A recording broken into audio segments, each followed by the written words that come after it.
How do you design compelling side quests? The most compelling side quests aren't side quests at all. They are obstacles in the way of your main quest line. So they need an ally in order to fight against the army that threatens the realm. The ally wants them to go and deal with something in their area as a show of good faith and a show of strength that you are a decent ally before he's going to commit. You know, oh, there are giants raiding the villages in this area, so I have to commit troops there. I can't afford to send anything for your alliance. But you know, if all those giants were to disappear for whatever reason, then I could send my soldiers to help you in battle against whatever.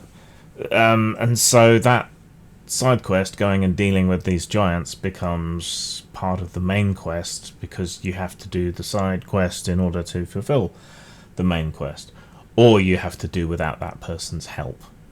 And I guess that's the other thing. Yeah, completing side quests a lot of the time, not all of the time, should probably help with whatever else you've got going on. You can take cheap shots, you can tug at people's heartstrings, you know. Little orphan Annie, the lovable street starfish. Oh, I lost my fluffy bunny in the sewers and I need someone to go and get it for me. I can't give you anything, but you know, it's a job well done, etc., etc. Only when you venture down into the sewers you discover that I don't know, a beholder has taken a fancy to Mr. Fluffy Bunny and has hold of him in their fortress. So you can take cheap shots like that. You can make them relevant to the characters and their backstories, and that could be quite compelling and allows you to bring some of those backstories into the game, though you probably shouldn't encourage people who hand you entire light novels of character background.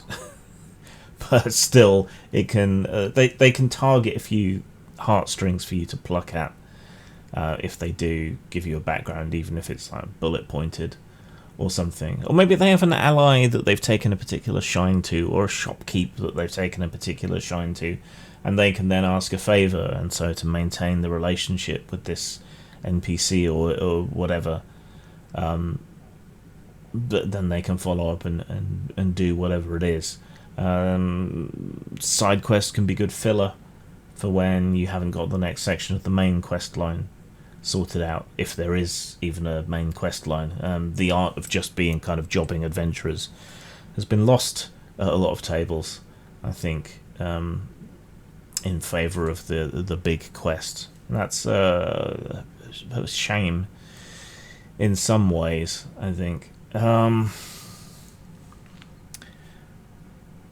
The thing I really don't like about side quests in computer games, and this can happen in tabletop games as well, is that these days there's something you kind of have to do in order to hoover up XP and to get the best weapons and all the rest of it, but it robs the main quest line of any sense of urgency. You know, you get to a certain point in the game and, you know, if you take this quest you won't be able to go back and do the others. And so while the Reapers are destroying Earth or whatever else is going on, you're running around getting cats out of trees and, you know, catching up on all these little side quests you've done. And it robs the whole thing of any sense of impetus, urgency, threat or peril, which is unfortunate. Fallout 1 never did that. So maybe take a leaf out of Fallout's book, and like you have a limited amount of time that you can spend on side quests, and in that way the side quest is in tension with other side quests and with the main quest lines. Like, do we have time to save the orphans, or will more people be killed if we don't deal with this other issue? And so that helps make them compelling and introduces the kind of moral difficulty that makes for good stories.